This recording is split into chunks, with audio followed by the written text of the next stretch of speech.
बिस्मिल्लाहिर्रहमानिर्रहीम। अस्सलाम वालेकुम।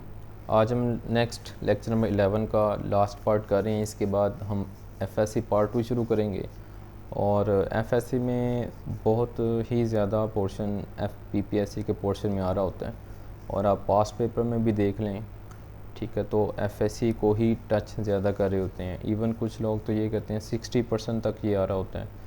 तो हमने ये पहले थ्योरी साथ उसके एमसीक्यूज़ काफ़ी डिटेल से की। इसके बाद हम सेकेंड पार्ट 2 शुरू करेंगे। तो ये लास्ट पार्ट एमसीक्यूज़ का है 11 चैप्टर का, तो इसको देखते हैं। अब इसमें फ़र्स्ट एमसीक्यूज़ में कहता है कि फर्स्ट तो इसके कंटेंट है, ये थर्मोडायनेमिक प्रोसेस से environmental crisis, entropy as environmental crisis, ये तमाम कंप्लीट चैप्टर आज आगे जो रह गया था उसको भी आज कंप्लीट कर लेंगे, ठीक है। तो अब इसमें देखते हैं, ये फर्स्ट एमसीक्यू में कहता है the end of bicycle pump is sealed.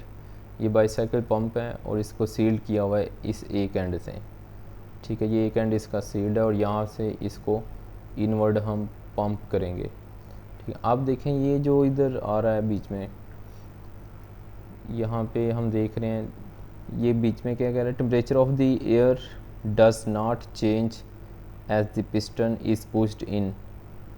Temperature change नहीं होता जब हम इसको पुश करते हैं। The final volume is of the trapped air is 1/4 of the original. How does the pressure of the trapped air changes, ठीक है। तो कैसे ये चेंज होगा, इसको सॉल्यूशन में हम देखते हैं। तो देखें इसमें हमें क्या कहा हुआ है कि टेम्परेचर कांस्टेंट है। जब टेम्परेचर कांस्टेंट हो तो ये बॉयल्स लॉ लगेगा, या हम ये कहेंगे pressure is inversely proportional to volume. तो जब क्या कह रहा है वॉल्यूम 1/4 डिक्रीज़ हो रहा है तो प्रेशर फिर क्या हो जाएगा 4 टाइम्स इंक्रीज़ हो जाएगा, ठीक है। तो फिर इसकी जो राइट ऑप्शन आएगी वो 4 टाइम्स इंक्रीज़ आ जाएगी, ये डी ऑप्शन इसकी राइट हो जाएगी। उसके बाद देखते हैं सेकंड पे, an ice pack is use to cool 0.25 kg of water. The specific heat of capacity of water is 4.2 kilo joule per kilogram per degree centigrade. अब देखें ये डायग्राम भी दी हुई है, ये आइस पैक है जिसको वाटर में हमने डिप किया हुआ है। आगे कहता है how much thermal energy must the ice pack extract from the water to reduce the water temperature by 15 degree. वो कहता है कि कितने टेम्परेचर हीट लेगा आइस पैक वाटर से ताकि वाटर का टेम्परेचर 15 डिग्री हो जाए, ठीक है। तो इसके लिए सॉल्यूशन देखते हैं। मैस 0.2 है और स्पेसिफिक हीट 4.2 10 पावर 3, और यहाँ पे टेम्परेचर कितना है 15 डिग्री। और हमें पता है टेम्परेचर डिफरेंस जितना केल्विन डिग्री सेल्सियस में उतना ही केल्विन में होता है। इसको 273 ऐड करके कन्वर्ट नहीं करते, चेंज जो होता है वो सेम रहता है, ठीक है। तो हीट निकालनी है तो हीट का ये फार्मूला है CM डेल्टा T। ये specific heat, C for specific heat है। वेरिस पुट की तो कितना आ जाएगा 16 10 पावर 3, तो यहाँ 16 किलो जूल इसको हम लिख लेंगे। तो 16 किलो जूल इसकी ऑप्शन आ जाएगी, सी ऑप्शन आ जाएगी। थर्ड पे चलते हैं, the value of the pressure and the volume of fixed mass of gas in gas thermometer at the triple point of water.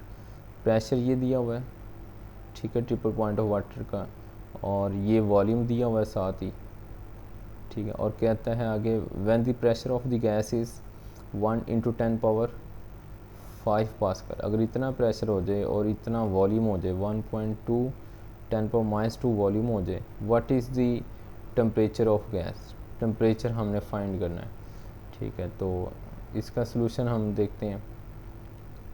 तो इसमें देखें ये हम इक्वेशन रेशो इक्वल होती है, PV = NR आपने फार्मूला पढ़ा हुआ है। जो PV = NR फार्मूला उसी से ये रेशो बनेगा ना, PV = NR। NR कांस्टेंट है तो जो T है वो डिवाइड हो जाएगा, तो कांस्टेंट हो तो रेशो इनकी 1 की 2 के इक्वल होगी। अब T2 इधर से निकालिए, वैल्यू सारी हमने पुट की तो 316 केल्विन हमारे पास आंसर आ जाएगा। तो इसमें नेक्स्ट देखते हैं हम, ये थर्ड हमने देखी। फोर्थ पे चलते हैं। फोर्थ में कहता है gas expand 0.25 metre cube at constant pressure of 10 power 3 newton per metre square. The work done is, ठीक है। तो वर्क डन कितना होगा, इसको बहुत सिंपल सा ये फॉर्मूला लगेगा इधर भी, ठीक है। ये फॉर्मूला है इसका, W = P × ∆V। पी दिया हुआ, डेल्टा वी दिया हुआ, पुट करेंगे तो 250 हमारे पास आंसर आ जाएगा। नेक्स्ट हम देखते हैं 5 पे। During the adiabatic process, adiabatic compression तो वर्क डन एक्टिव होगा क्योंकि कंप्रेस कर रही है। Work of 100 joule is done on system, what will be the change in internal energy. ठीक है, वर्क कितना हो रहा है 100 जूल और वर्क कितना नेगेटिव होगा, तो हमने बताना what will be the internal energy. Internal energy हमारे पास कितनी होगी। ठीक है, तो इसका आंसर हमारे पास आ जाएगा ए प्लस पॉजिटिव 100 आ जाएगा। पॉजिटिव 100 इसलिए आ रहा है क्योंकि इंटरनल एनर्जी किसकी इक्वल होती है, इंटरनल एनर्जी वर्क डन की इक्वल होती है और वर्क डन नेगेटिव है, लेकिन वर्क डन क्या हो रहा है, कम हो रहा है, मतलब ऑन दी सिस्टम हो रहा है, कंप्रेस कर रही है गैस और इंटरनल एनर्जी इंक्रीज़ करेगी, तो ये पॉजिटिव आ जाएगा। ये फार्मूले से ही बनता है, जो फर्स्ट लॉ का फार्मूला ना ये लिखा हुआ है Q is equal to delta U plus W, और यहाँ पे Q 0 होता है एडियाबैटिक में, Q 0 होगा तो हम क्या कर रहे हैं W को दूसरी तरफ ले गए तो W नेगेटिव हो गया। ठीक है, W की वैल्यू इधर लगाएं, -100 है क्योंकि कंप्रेस हो रहा है ना, -100 लिखी है तो माइनस इंटू माइनस पॉजिटिव हो जाएगा, तो वर्क डन इधर क्या आ गया, ये पॉजिटिव आ गया, यानी इधर इंटरनल एनर्जी को कह लें कि इंटरनल एनर्जी क्या आ जाएगी, पॉजिटिव आ जाएगी। ठीक है, तो इधर ये मैंने पॉइंट्स बनाए हुए हैं। ठीक है, तो इंटरनल एनर्जी नेगेटिव होती है। ठीक है, जब वर्क क्या किया जा रहा हो, वर्क एक्सपेंड कर रहा हो, जब बॉडी सिस्टम एक्सपेंड कर रहा हो या गैस एक्सपेंड कर रही हो तो इंटरनल एनर्जी डिक्रीज़ हो रही होती है, और जब कंप्रेस कर रही हो तो वर्क डन नेगेटिव होता है और इंटरनल एनर्जी क्या कर रही होती है, इंक्रीज़ कर रही होती है। एडियाबैटिक प्रोसेस की ये बातें हैं। अच्छा, उसके बाद देखें 6 पे आ जाए, the pressure volume graph of Carnot engine as shown in the figure below, the isothermal process is described by. ठीक है, ए बी सी, और ये जो ए बी होता है ना ये आइसोथर्मल एक्सपेंशन होती है, और ये जो सी डी होती है ये एडियाबैटिक एक्सपेंशन होती है। एडियाबैटिक कह रहा हूँ, इसको आइसोथर्मल कंप्रेशन कहते हैं। ये ऊपर वाला आइसोथर्मल एक्सपेंशन और नीचे वाला सी डी वाला आइसोथर्मल कंप्रेशन है, तो ये दोनों में आ जाएंगे, B A B and C D इसका आंसर आ जाएगा। उसके बाद चलते हैं 8 पे, during adiabatic expansion the temperature of system. Adiabatic में टेम्परेचर इंक्रीज़ और डिक्रीज़ दोनों ही कर सकते हैं, कंप्रेस होती है तो इंक्रीज़ हो जाता है टेम्परेचर, और जब हम उसको एक्सपेंड करते हैं तो टेम्परेचर डिक्रीज़ हो जाता है। ठीक है, और इसमें उसने कहा एडियाबैटिक एक्सपेंशन का है, तो एक्सपेंशन में एक्सपेंड कर रहा है तो फिर टेम्परेचर जस्ट क्या होगा, डिक्रीज़ होगा, ए ऑप्शन आ जाएगा। A process which can not be retraced is, जो रीट्रेस ना हो, रिवर्स ना हो, उसको क्या कहते हैं, इरिवर्सिबल प्रोसेस कहते हैं, ए ऑप्शन आ जाएगी। इसके बाद देखते हैं विच इंजन हैज़ लीस्ट एफिशिएंसी, कौन सा इंजन लीस्ट एफिशिएंसी रखता है, तो ये पेट्रोल इंजन है सबसे कम एफिशिएंसी है, बाकी डीजल की 35 होती है, 35 से 40 होती है, कार्नेट इंजन की मैक्सिमम हाईएस्ट है, और पेट्रोल की 25 से 30% होती है। 11 देखते हैं, a Carnot engine takes 300 calorie at 500 kelvin and reject heat 150 calorie of sink. Sink को मिली 150, तो ये T2 हो गया, और ये जो कार्नेट इंजन की हाई टेम्परेचर से आएगी ये T1 होगा, और ये Q1 होगा। ठीक है, और हमने सिंक की तरफ जाने वाली हीट फाइंड करनी है, उसको Q2 कह देंगे, तो Q2 हमने फाइंड करनी है। तो इसके लिए हम सॉल्यूशन देखेंगे, तो सॉल्यूशन में हम इसको करते हैं, यहाँ पे Q1 हीट दी हुई है 300 कैलोरी, T1 500 है, Q2 हमारे पास 50 कैलोरी और T2 फाइंड करना है। ये रेशो टेम्परेचर और हीट की इक्वल होती हैं। यहाँ से T2 फाइंड करना है, T1 को मल्टीप्लाई किया तो वैल्यूज पुट की तो क्या आ जाएगा हमारे पास, 250 आ जाएगा। अच्छा, इनका सलूशन जो है ये MCQ है, ये वीडियो के डिस्क्रिप्शन में लिंक है, वहाँ से आप डाउनलोड कर सकते हैं। उसके बाद नेक्स्ट देखते हैं MCQ 12, और 12 में कहता है in triple point cell at triple point which of the following has greater temperature. तो सब का ट्रिपल पॉइंट पर टेम्परेचर सेम होता है, कितना टेम्परेचर होता है, 273.16 डिग्री सेल्सियस केल्विन, और डिग्री में ये 0 डिग्री होगा। और 13 पे आ जाएँ तो turbine in a steam power plant takes heat from boiler at 427 and exhaust into temperature reservoir at 77 its efficiencies। ठीक है, तो देखें फर्स्ट इसका क्या दिया हुआ हमें, ये ना आप एफिशिएंसी का फार्मूला लगाएंगे। इसमें in plant takes a heat from, इसको हम क्या देंगे T1, ये 2 427 और एग्जॉस्ट इनटू लो टेम्परेचर पे हीट 77 है और एफिशिएंसी फाइंड करनी है। एफिशिएंसी ये फार्मूला लगाएंगे। ठीक है, ये सिंपल सा फार्मूला, इसको आप लगाएं तो आंसर आ जाएगा। ठीक है, और 100 से मल्टीप्लाई कर देंगे तो परसेंटेज में आ जाएगा। ठीक है, तो यहाँ पे इसका आंसर आ जाएगा 50%। केल्विन में कन्वर्ट कर लेना टेम्परेचर को, केल्विन में ये वैल्यूज पुट करते हैं। आगे देखते हैं हम 14 in a room the door of an electric refrigerator is kept open what effect it will have on the temperature of the room. तो टेम्परेचर जो रूम का है वो इंक्रीज़ हो जाएगा। उसकी वजह ये है कि जब आपने रेफ्रिजरेटर को रूम में रखा हुआ है, उसको ओपन किया डोर को, तो वो जो कूलिंग कर रहा है वो कूलिंग रूम में क्या कर रहा है, एक्सपेल कर रहा है। वो रूम में जब आएंगी कूलिंग तो वो हीटअप हो जाएगी। अब वो क्या कर रहा है, वो ही रिसाइकिल होगी रेफ्रिजरेटर में। ठीक है, कंप्रेस करता है और कंप्रेसर भी चल रहा है उसका, रेफ्रिजरेटर का कंप्रेसर भी हीट एक्सपेल करता है। तो ओवरऑल जो हीट है वो इसकी डिक्रीज़ होगी, क्योंकि वही जो हीट रेफ्रिजरेटर की है, रेफ्रिजरेटर ने रूम की हीट लेनी है और उसे कोई एक्सपेल करना है, फिर वो जो एक्सपेल हुई वही है रेफ्रिजरेटर में आई, वो हीटेड है, वो दोबारा हीट नहीं कंप्रेसर की भी हीट है, तो ओवरऑल टेम्परेचर इंक्रीज़ कर जाएगा। तो शुरू में नहीं लगेगा लेकिन विद पैसेज इंक्रीज़ हो जाएगा, टाइम टेम्परेचर इंक्रीज़ हो जाएगा। 15 पे आ जाएं, एक an ideal Carnot engine whose efficiency is 40% receive heat at 500 Kelvin. If the efficiency is to be 50%, the intake temperature for the same exhaust temperature is। ठीक है, ये सॉल्यूशन इधर मैंने साइड पे किया हुआ है, ये एफिशिएंसी का फार्मूला लिखा। ठीक है, इस एफिशिएंसी के फार्मूले में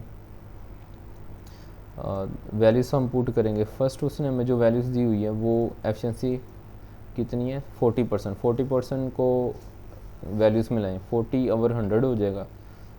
ठीक है ना, 40% का मतलब होता है 1/100, तो मल्टीप्लाई किया तो ये वैल्यू में आ गया 0.4। और T1 यानी टी हाई टेम्परेचर कितना है 500। सोल्व किया तो यहाँ से हमारे पास यहाँ पे हमारे पास लो टेम्परेचर आ गया। ये मैंने लिखा हुआ है TL फॉर लो टेम्परेचर। ठीक है, ये C नहीं है, ये T के सबस्क्रिप्ट में लो टेम्परेचर। और अब देखें, अब दूसरे केस में उसने 50% दिया तो 50% को वैल्यू में 0.5 आ जाएगा, 1 - 300 और TH। अब इधर वैल्यूज पुट की तो ये हमारे पास कितना आ जाएगा आंसर, 600 आ जाएगा, 600 केल्विन आ जाएगा। ठीक है, तो इसमें ये ए ऑप्शन आ जाएगी। 16 पे चलते हैं। The first operation involved in Carnot cycle is. First operation जो इन्वॉल्व होता है कार्नेट साइकिल में वो क्या है, फर्स्ट आइसोथर्मल एक्सपेंशन होता है, 4 होते हैं। ठीक है, फर्स्ट आइसोथर्मल एक्सपेंशन, दूसरा एडियाबैटिक एक्सपेंशन, तीसरा आइसोथर्मल कंप्रेशन, चौथा एडियाबैटिक कंप्रेशन। और ये सारे तरतीब से दिए हुए हैं ABCD। तो पहला क्या, आइसोथर्मल एक्सपेंशन होता है। अब इधर आ जाएं, which one is not adiabatic process, कौन सा एडियाबैटिक प्रोसेस नहीं है। तो इसमें देखें, एडियाबैटिक में एक्सपेंशन जो होती है वो सडनली होती है, या कंप्रेशन है वो सडनली होती है। तो escape of air from burst tyre, तो यहाँ पे सडन होगा। क्लाउड फॉर्मेशन में भी क्या होता है, सडन रिएक्शन हो रहा होता है। इसमें भी क्या होता है, इफेक्ट जो होता है वो सडन होता है, तो ये भी क्या होगा, क्लाउड फॉर्मेशन भी एडियाबैटिक।